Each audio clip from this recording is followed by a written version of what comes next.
আসসালামু আলাইকুম প্রিয় শিক্ষার্থী বন্ধুরা, আশা করি সবাই ভালো আছো। তোমরা যারা ইলেকট্রিক্যাল ডিপার্টমেন্টে প্রথম সেমিস্টারে আছো তাদের জন্য বেসিক ইলেকট্রিসিটি, এবং যারা অন্যান্য ডিপার্টমেন্টে আছো তাদের জন্য ইলেকট্রিক্যাল ইঞ্জিনিয়ারিং ফান্ডামেন্টাল, এই দুটো বিষয়ের উপর আমি ধারাবাহিকভাবে লেকচার ভিডিও আপলোড করব। আশা করি তোমরা শুরু থেকে শেষ পর্যন্ত সবাই আমার সাথে থাকবে। তো আজকে আমরা বেসিক ইলেকট্রিসিটি এবং ইলেকট্রিক্যাল ইঞ্জিনিয়ারিং ফান্ডামেন্টাল এটার প্রথম যে চ্যাপ্টার, অর্থাৎ ইলেকট্রিসিটি অ্যান্ড ইটস নেচার, আজকে আমরা এই চ্যাপ্টারটা আলোচনা করব। তো আমরা এখানে সর্বপ্রথম যেটা আলোচনা করব সেটা হচ্ছে যে ইলেকট্রিসিটি বা বিদ্যুৎ কী। তারপরে আমরা আলোচনা করব পরমাণুর গঠন, এরপরে আমরা পরমাণুর বিন্যাস, ইলেকট্রন বিন্যাস আলোচনা করব, এবং পরবর্তীতে কারেন্ট, ভোল্টেজ এবং রেজিস্ট্যান্স সম্পর্কে প্রাথমিক ধারণা লাভ করব। তো প্রথমে আসি যে ইলেকট্রিসিটি বা বিদ্যুৎ কী। বিদ্যুৎ হচ্ছে এক প্রকার শক্তি, যাকে আমরা চাইলে অন্য কোনো শক্তিতে রূপান্তর করে আমাদের বিভিন্ন যাবতীয় বাস্তবিক কাজ সমাধান করতে পারি। উদাহরণস্বরূপ, বৈদ্যুতিক বাতির মাধ্যমে আমরা বিদ্যুৎ শক্তিকে আলোক শক্তিতে রূপান্তর করি। একইভাবে মোটরের মাধ্যমে আমরা বিদ্যুৎ শক্তি থেকে যান্ত্রিক শক্তি পাই। এরূপে আমরা বিভিন্ন স্পিকার থেকে বিদ্যুৎ শক্তি থেকে শব্দ শক্তি পাই। তো বিদ্যুৎ হচ্ছে যে এক প্রকার শক্তি, এটাকে অনেকে বল বলে থাকে। আসলে শক্তি এবং বলের মধ্যে পার্থক্য আছে। কোনো একটা বস্তুকে সরানোর জন্য বাহ্যিক ক্রিয়া প্রয়োগ করাকে বলা হয় বল, আর শক্তি হচ্ছে কাজ করার সামর্থ্য। যেহেতু বিদ্যুতের কাজ করার সামর্থ্য আছে, এই কারণে আমরা বলি এটা এক প্রকার শক্তি। তো বিদ্যুতের কিছু প্রভাব আছে। তো বিদ্যুৎ যখন প্রবাহিত হয় এটা তাপ উৎপাদন করে, এটা হচ্ছে যে তাপীয় প্রভাব। এরপর হচ্ছে রাসায়নিক প্রভাব। বিদ্যুৎ যখন কোনো দ্রবণের ভিতর দিয়ে আমরা প্রবাহিত করব, তখন ওই দ্রবণের ভিতর দিয়ে রাসায়নিক বিক্রিয়া সংঘটিত হয়। তো এটা হচ্ছে বিদ্যুৎ প্রবাহের রাসায়নিক প্রভাব। কোনো পরিবাহীতে যখন আমরা বিদ্যুৎ প্রবাহিত করি, তখন তার চারপাশে একটা ম্যাগনেটিক ফিল্ড তৈরি হয় বা চুম্বক ক্ষেত্র তৈরি হয়। এটা হচ্ছে আমাদের বিদ্যুৎ প্রবাহের চুম্বকীয় প্রভাব। এরপর আছে শারীরিক প্রভাব। যখন আমাদের কোনো একটা প্রাণী শরীরের ভিতর দিয়ে বিদ্যুৎ প্রবাহিত হয়, তখন শ্বাসকষ্ট, এরপরে হৃৎপিণ্ডের হঠাৎ স্ট্রোক করা, হার্ট স্ট্রোক যেটাকে বলা হয়, এবং শরীরে বিভিন্ন উত্তাপজনিত কারণে তাপ, চামড়া পুড়ে যাওয়া, এরপরে মাংসপেশি বার্ন হয়ে যাওয়া, পুড়ে যাওয়া, এগুলো হচ্ছে শারীরিক প্রভাব। তো মূলত আমরা তাপীয় প্রভাব, চুম্বকীয় প্রভাব এবং রাসায়নিক প্রভাবকে ব্যবহার করে আমরা বিদ্যুৎ শক্তিকে বিভিন্নভাবে কাজে লাগিয়ে থাকি। আচ্ছা, এরপরে আসা যাক যে বিদ্যুৎ দুই ধরনের হয়। বিদ্যুতের দুইটা প্রকার আছে, একটা হচ্ছে চল বিদ্যুৎ আর একটা হচ্ছে স্থির বিদ্যুৎ। স্থির বিদ্যুতে চার্জ সমূহ স্থির থাকে, বৈদ্যুতিক চার্জ স্থির থাকে। আর চল বিদ্যুতের ক্ষেত্রে বৈদ্যুতিক চার্জ চলাচল করে। ঠিক আছে, এটা হচ্ছে চল বিদ্যুৎ বা কারেন্ট ইলেকট্রিসিটি, আর এটাকে বলা হয় স্ট্যাটিক ইলেকট্রিসিটি। ঠিক আছে। আচ্ছা, এবার আসি যে পরমাণুর গঠন। পরমাণু কি? তোমরা যারা সায়েন্স থেকে পড়ে আসছো তারা অলরেডি জানো যে প্রত্যেকটা পদার্থ আসলে অসংখ্য ক্ষুদ্র ক্ষুদ্র কণা দ্বারা গঠিত, যেগুলোকে বলা হয় অণু। ঠিক আছে। তো এই অণুগুলোকে যদি আমরা আবার রাসায়নিকভাবে বিশ্লেষণ করি, তখন আমরা আরও কিছু ক্ষুদ্র ক্ষুদ্র কণা পাবো। ওই ক্ষুদ্র ক্ষুদ্র কণাগুলোকে বলা হয় পরমাণু। বিজ্ঞানের আগে মনে করতো যে পরমাণুই হচ্ছে সর্বশেষ ক্ষুদ্র কণা, এটাকে আর বিশ্লেষণ করা যায় না। কিন্তু পরবর্তীতে ইলেকট্রন আবিষ্কারের মাধ্যমে এই তত্ত্ব মিথ্যা প্রমাণিত হয়। ফলে এখন আমরা জানি যে পরমাণুকে যখন আমরা আবার এটাকে রাসায়নিকভাবে বিশ্লেষণ করব, তখন এর থেকে কিছু পাওয়া যায়, ছোট ছোট কণা পাওয়া যায়, ওগুলোকে বলা হয় কণিকা। তো এই কণিকার মধ্যে 3 ধরনের কণিকা আছে, যেগুলো হচ্ছে মোটামুটি সব পরমাণুর মধ্যে অবস্থান করে, আর এগুলোকে বলা হয় মৌলিক কণিকা। আর এগুলো হচ্ছে ইলেকট্রন, প্রোটন এবং নিউট্রন। এখন আমরা দেখব যে ইলেকট্রন, প্রোটন এবং নিউট্রন এগুলো কিভাবে থাকে পরমাণুর ভিতরে। তো পরমাণুর মূলত 2টা অংশ আছে।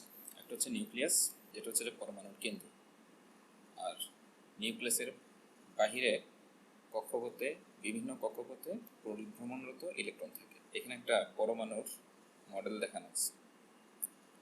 তো এখানে দেখা যাচ্ছে যে মাঝখানে যে অংশটা, এটা হচ্ছে যে নিউক্লিয়াস, ঠিক আছে, এবং এর বাইরে কিছু কক্ষপথ আছে, নির্দিষ্ট কিছু কক্ষপথ আছে, এবং ওই কক্ষপথে নির্দিষ্ট কিছু ইলেকট্রন আছে। এটা হচ্ছে প্রথম কক্ষপথ, এটা হচ্ছে দ্বিতীয় কক্ষপথ, এটা হচ্ছে তৃতীয় কক্ষপথ। বিভিন্ন কক্ষপথে নির্দিষ্ট ইলেকট্রন সমূহ, প্রত্যেকটা কক্ষপথে নির্দিষ্ট ইলেকট্রন সমূহ এই নিউক্লিয়াসকে পরিভ্রমণ করতে থাকে। নিউক্লিয়াস যেটা হচ্ছে পরমাণুর কেন্দ্র, এই কেন্দ্রটা, এটাকে যদি আমরা বিভাজন করি, এই নিউক্লিয়াসকে যদি আমরা ভেঙে ফেলি রাসায়নিকভাবে, তখন আমরা যেটা পাবো, 2টা কণা পাবো, একটা হচ্ছে প্রোটন আর একটা হচ্ছে যে নিউট্রন। এই প্রোটনের মধ্যে আবার পজিটিভ চার্জ থাকে। বহিস্থ কক্ষপথে যে সমস্ত ইলেকট্রন সমূহ পরিভ্রমণরত থাকে, এই ইলেকট্রনের চার্জ হচ্ছে যে নেগেটিভ চার্জ, ঠিক আছে। তাহলে ইলেকট্রনের চার্জ হচ্ছে নেগেটিভ, প্রোটনের চার্জ হচ্ছে পজিটিভ, আর নিউট্রনের কোনো চার্জ নেই। নিউট্রনের হচ্ছে যে নো চার্জ, নিউট্রনের মধ্যে কোনো চার্জ থাকে না।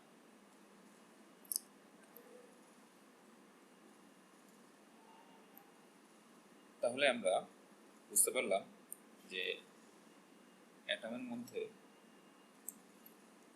3 ধরনের মৌলিক কণিকা থাকে। একটা হচ্ছে যে ইলেকট্রন, যার চার্জ হচ্ছে যে নেগেটিভ, এই চার্জের মান হচ্ছে যে -1.06 × 10⁻19 কুলম্ব। 2, প্রোটন, যার চার্জ হচ্ছে পজিটিভ এবং এর মান হচ্ছে পজিটিভ 1.06 × 10⁻19 কুলম্ব। আর নিউট্রনের কোনো চার্জ নেই। যেহেতু নিউট্রনের কোনো চার্জ নেই, সুতরাং ইলেকট্রিসিটিতে এটার কোনো প্রভাব নেই। শুধুমাত্র ইলেকট্রন এবং প্রোটনের চার্জ আছে, এই কারণে আমরা শুধুমাত্র এই 2টা কণার কারণেই আমাদের বিভিন্ন ইলেকট্রিক্যাল ক্যারেক্টারিস্টিক্সগুলো দেখা যায়। এরপর আসি ইলেকট্রন বিন্যাস। তো ইলেকট্রন সমূহ বিভিন্ন কক্ষপথে কীভাবে অবস্থান করছে, সেটাকে আমরা ইলেকট্রন বিন্যাসের মাধ্যমে প্রকাশ করি। যে কোন কক্ষপথে কতটি ইলেকট্রন আছে, সেটাকে আমরা প্রকাশ করি ইলেকট্রন বিন্যাসের মাধ্যমে। প্রথম যে কক্ষপথ, সে প্রথম কক্ষপথের মধ্যে ইলেকট্রন থাকবে কয়টা? 2টা। এরপরের কক্ষপথে ইলেকট্রন থাকবে কয়টা? 8টা। এরপরের কক্ষপথে ইলেকট্রন থাকবে 18টা। এর পরবর্তী যে চতুর্থ কক্ষপথ আছে, তার মধ্যে ইলেকট্রন থাকবে 32টা।